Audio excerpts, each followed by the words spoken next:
दफ़ा का वाक़या है कि एक नौजवान मुंडा सोहना नौजवान पढ़िया लिखिया माशाअल्लाह कद काट भी अच्छा चंगी परसनैलिटी का जिहड़ा ना मालक वो एक वड्डे शॉपिंग मॉल दे विच चला जाता है।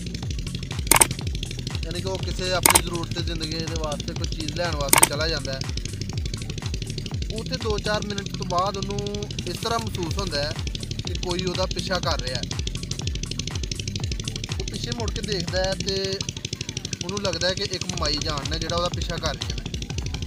उन्हें फिर आला टाला अपने जहन च कीता कि शायद वो अपने काम आईयां ने जां वो अपने ध्यान लगियां ने, लेकिन उन्हें उन्होंने अपना शक समझ के उस गल नूं इग्नोर किया तो अपने काम दे विच मसरूफ हो गए। 5-10 मिनट गुजरन तो बाद उन्हें फिर एक दफ़ा ऐसा लगता है कि वो माई बिल्कुल उदा अम्मा जान उदा बिल्कुल पिछा कर रही ने। पिछा करते करते तो काफ़ी अगे तक चला गई ने। यकदम पिछे मुड़ता है तो नाल ही अम्मा जी के नाल मुखातब हो जाता है कि माँ जी खैर जे तुसी मेरा पिछा कर रहे हो, खैर मैंने 2-3 दफ़ा ऐसा महसूस होया। तो माई जान कहंदियां ने कि बेटा हाँ मैं तेरा पिछा कर रही हाँ, बिल्कुल तेरा शक ठीक है कि मैं तेरा पिछा कर रही हाँ। मैं कहा दसो इसकी वजह कोई। उन्होंने कहा तू मैनू मेरे मरहूम बेटे जैसा लगना है पुत्र। बेटा सुन के हैरान हो गया, मुंडा सुन के हैरान हो गया नौजवान के माई जी का बेटा फोत हो गया है। वो सुन के हैरान हो के कहता अच्छा मैं तुहाडे मरहूम बेटे जैसा लगना।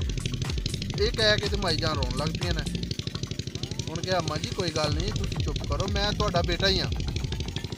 ये गल सुन के अम्मा जी हैरान हो गई, चौंक गई। उन्होंने कहा मेरे कन्ना ने एक गल सही सुनी है कि तू ये गल कही है कि मैं तेरा बेटा ही हाँ। उन्हें कहा जी जी अम्मा जी मैं तुहाडा बेटा ही हाँ, तुसीं चुप करो, मैं बिल्कुल तुहाडा बेटा ही हाँ अम्मा जी, मैं तुहाडा बेटा ही हाँ। उन्होंने 2-3 दफ़ा ये गल कहने तो बाद फिर एक दफ़ा अम्मा जी ने अपने आंसू पहुँचते हुए कहा कि एक दफ़ा उच्ची आवाज़ ना कह मेरे दिल में ठंड पैंदी है। उन्हें कहा हाँ जी अम्मा जी मैं तुहाडा बेटा ही हाँ, मैं तुहाडा बेटा ही हाँ। ये गल सुनने तो बाद अम्मा जी ने मुस्कुराते हुए उत्थों चला गई ने। वो नौजवान भी गारो कतार उहदी अखां दे विचों हंझू आ गए, आंसू आ गए कि यार कैसी कैसी दुखी दुनिया भी है। पता नहीं अम्मा जी का एको बेटा से जोड़ा फोत हो गया है तो उन्होंने जिहड़ा शक्ल मेरे नाल रलदी होएगी तो अम्मा जी ने मेरा भुलेखा पिया, चलो मैं किसी का दिल रख दिता है। वो इन्नी गल कह के तो उत्थों अम्मा जी होनी चला जांदियां ने। वो बेचारा अपने फिर मसरूफ हो जाता अपनी शॉपिंग दे विच। वो सोच रहा है कि पता नहीं अल्लाह खैर करे कैसी कैसी दुनिया, कैसी कैसी मजबूर दुनिया। लेकिन वो इस गल ने उसके दिल में इन्ना नरम कर दिता।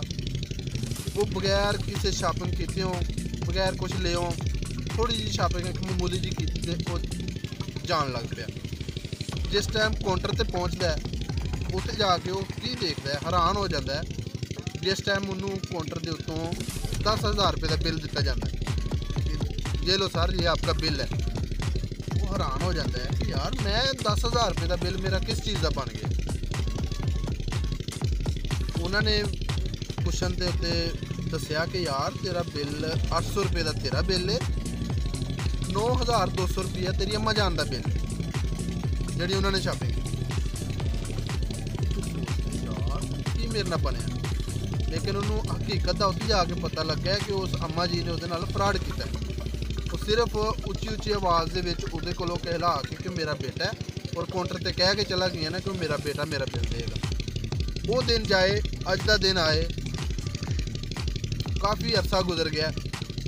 वो नौजवान अपनी सकी अम्मी नूं भी खाला जान कहता है। ठीक है चक्करबाजी उहदे नाल ऐसी हुई कि वो अपनी अम्मी जान नूं भी अजकल खाला जान कह के मुखातब हो रहा है। तो दुनिया तो गल करने का मकसद ये है कि दुनिया के फ्रॉड लोग एक रंग का नहीं करते, बड़े रंग ने दुनिया को फ्रॉड करते, बड़े बड़े ढंग ने। तुसीं ये देखो ना कि उन्हें कैसी एक उसदे नाल चाल चली तो फिर उसदे नाल फ्रॉड किया। इंसानियत के उत्ते भरोसा किस तरह किया जा सकता है। उन्होंने उसका भरोसा करने का सिला 9,200 रुपया मिले। तो अगे गल करने का मकसद यही है कि बच के जियो, अपने आप को महफूज करके जियो, धोखेबाज़ों को बचो, फरेब करने वालों को बचो।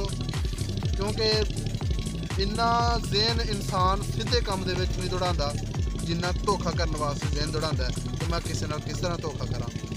आई होप कि तुहानू ये वीडियो सही लगी होगी। अगर तुहानू ये वीडियो अच्छी लगी है तो तुसी वीडियो नू लाइक कर सकते हो एंड सबसक्राइब कर सकते हो। ਵੀਡੀਓ ਦੇਖਣ ਦਾ ਬਹੁਤ ਬਹੁਤ ਸ਼ੁਕਰੀਆ। ਅੱਲਾ ਹਾਫਿਜ਼।